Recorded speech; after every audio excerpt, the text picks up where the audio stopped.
Hi, this is Sensors and Sensing Fieldwork presentation by the group members Danica, Stephen, and myself, Arun. Before we begin, I would like to give you an outline of this particular presentation.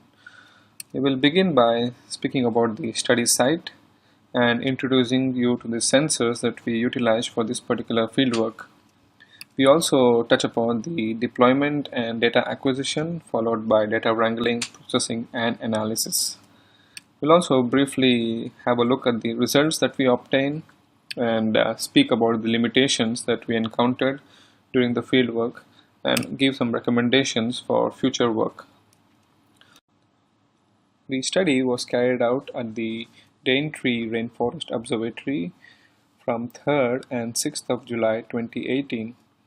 DRO is the Far North Queensland's Terrestrial Research Ecological Network supersite, and they primarily use this study site for measuring the canopy and understory microclimate, and we also utilize this study for performing ecological and environmental monitoring. The sensors and data loggers that we utilized for this particular fieldwork were the HOBO series, that is MX2202 that measures temperature and light, and the MX2300 that measures light and relative humidity. We also, in addition, utilized this thermochron eye buttons that measures the ambient air temperature, and had a chance to look at the Campbell Scientific Mini Meteorological Weather Station that comes with a CR6 data logger, and this is hardwired to a soil moisture probe and quantum sensor. We also had a chance to see the YSI63 multi-sensor probe, and this particular multi-sensor probe comes with a dissolved oxygen sensor, so we can be measuring the dissolved oxygen content in a water, and we can also measure the pH of the water, which comes with a pH sensor. And for this particular presentation, we specifically focus on the microclimatic measurements, that is the temperature, relative humidity, and light intensity. And we utilize the HOBOs series of data loggers and the eye buttons. So the HOBOs data loggers is pretty versatile and comes with a wide range of air and water temperature measurements. So minus 20 to 70 degrees Celsius in air and minus 20 to 50 degrees Celsius in water is what is given by the manufacturer. The resolution of 0.04 degrees Celsius is also shown here. And this particular data loggers have this Bluetooth low energy smart device connection, so you can use a simpler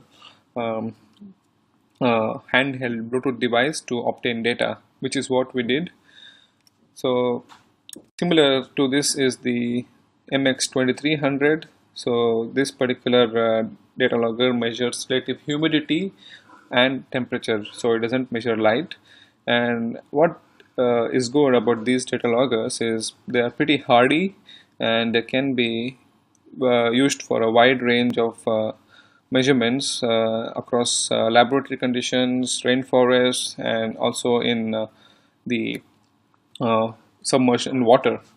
And they also come with really good weatherproof housing, so it's pretty reliable. And the other sensor, that is the thermochron eye buttons, this has an accuracy of plus or minus 1 degree Celsius, so it's not as good as the HOBOs, although they have a low resolution of 0.5 degrees Celsius to almost a 0.0625 degrees Celsius high resolution. And this sensor is built with a semiconductor, so that has a stainless steel casing, and that makes it water resistant. For deployment, we made sure that we could gather sufficient data for temperature, relative humidity, and light, and we hooked these sensors in alternative manner, and with the help of Jeremy and my other colleagues from other groups, we managed to visit two specific sites within the rainforest at the DRO plot and made sure that the height of deployment was 2 to 21 meters above ground. So we could measure the canopy as well as the understory and see if there was a difference between these two. We made sure that the loggers were allowed to log for a period of 48 hours, that is 2 day and 2 night temperatures. However, one of the vine was deployed the following day because it had already turned dark and we failed to locate the other site. For data acquisition, as per the manufacturer's advice and Professor Mike Little's advice, we checked for sensors functioning on a daily basis. And myself and my other colleague Luke, we gathered the data at the end of the study on the 6th of July 2018. We began our data wrangling by collecting all the data processed by the two vines. Each vine had 11 sensors attached, with 22 sensors in total. 6 sensors measured temperature and light intensity, measured in lux. 6 sensors measured temperature and relative humidity, and 10 sensors only measured temperature. The goal in our processing was to have the sensors show a comparison of the temperatures, light intensity, and relative humidity in each level of the canopy. Using multiple configuration sheets stating the position of each sensor, the data started to take shape with each location slowly combined into one central document. For this step, we were using Python 3 to trim and sort each file into a central data set.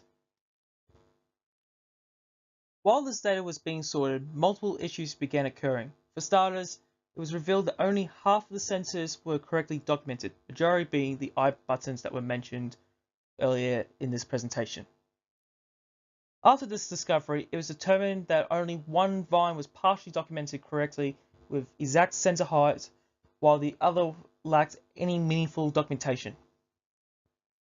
After many days of processing this data and estimating the locations of each sensor on each vine, using various comparison techniques and data mining, it was determined that our initial method of correlation was not viable due to these labeling errors. A new pre-processing strategy was required to continue. Because this data was poorly documented, and we did not know what data related to each part of the canopy, we decided to consolidate all of the data into a single spreadsheet. We subsetted the time to a 24-hour period between 8 AM on Wednesday the 4th of July to 8 AM Thursday the 5th of July. Any missing data that was recorded was labeled as NA or not available. Special thanks go to Arun for processing the data. Using RStudio, a subset of time was incorporated into the data frame with different variables. Then, various graphs were generated, including correlations between temperature and height, temperature and different sensors used, temperature and relative humidity, and temperature and light intensity. This was to determine various relationships between the various values. The first graph displayed demonstrates a phenomenal amount of noise within the data with a pattern being formed. Utilizing a smoothing function from generalized additive modeling, this data was able to be normalized. The results from this data show the mean temperature from all the sensors across the vertical gradient was 21.36 degrees Celsius with a maximum of 29.86 degrees Celsius and a minimum of 19.43 degrees Celsius. Temperature across the vertical canopy gradient had nearly identical median values of approximately 21 degrees Celsius irrespective of the kind of sensors utilized, indicating that the temperature had a uniformly larger median value across the vertical gradient. However, maximum average daily temperatures were found at the top of the canopy above 20 meters and the understory below 2 meters at approximately 23 degrees Celsius. Utilizing the Hobo's MX2202 sensors, the maximum light intensity was found on top of the canopy at over 32,000 lux. Nighttime values were almost zero below the canopy. In the following graph, there is no evidence of significant correlation between temperature and light intensity in the small dataset that is processed. However, for the Hobo's MX2301 sensors, there was a strong negative correlation between relative humidity and temperature, with the median relative humidity value of 87% at the temperature median of 21 degrees Celsius. There were some difficulties associated with the deployment of sensors and the retrieval of data. I would first just like to mention, although this isn't specifically a difficulty we had to succumb, that the deployment of these sensors involved fastening a pulley and a rope to the top of a tree. This is difficult to achieve if you do not have heavy-duty equipment like a crane, which enables access to heights. And as you can probably imagine, getting a crane into a rainforest is extremely difficult. So we were lucky to have this available to us at the Daintree Rainforest Observatory. One difficulty we did experience while deploying the sensors was finding the rope in the rainforest, especially when that rope was coloured blue. Because of this, the deployment of Transect 2 was delayed by 1 day until the rope was found. Retrieving the data was also challenging because it involved disassembling the transect. This was exacerbated by entanglement caused by wind and interfering branches in our pulley system, which made it difficult and tedious to retrieve the sensor transect to download the data. Additionally, it was time-consuming downloading the data off of these sensors because this was done using a mobile phone, and no data was able to be retrieved from Hobo 1 on Transect 1 because of connection difficulties. There were also some limitations associated with the sensors we used in the Transect. The eye buttons needed to be waterproofed, so a balloon was fastened to them. However, because of the humidity and light rainfall that we experienced while on this trip, the inside lining of the balloon became moist, and we were required to frequently change the waterproofing on these sensors. Furthermore, hobo pendants were adapted for use in water and required to be placed horizontally to take accurate light readings. These sensors were deployed vertically and were not fastened securely, which allowed them to swing and twist freely. This and the fact that this sensor is designed to read diffused light underwater instead of direct light would have been detrimental to the precision of the light readings made by this sensor. This study could be considered a pilot study for future work exploring or involving microclimate within rainforest ecosystems. Small tweaks need to be made in the experimental design to achieve optimal outcomes for both the deployment of sensors and the retrieval of data.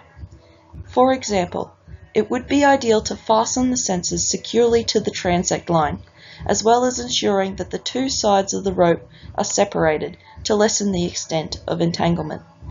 Retrieving data should be done on either a more powerful device, instead of, like we used in this experiment, a phone, to speed up sync times, or sensors could be connected to a network so that the transect does not need to be disassembled to collect the data. The data obtained in this experiment might allow for the formulation of hypotheses, as well as be useful to optimize the experimental design for future studies. The data obtained in this experiment might also be useful to provide a baseline for how microclimate within rainforest systems behaves, as well as outline the trends that one might expect to see.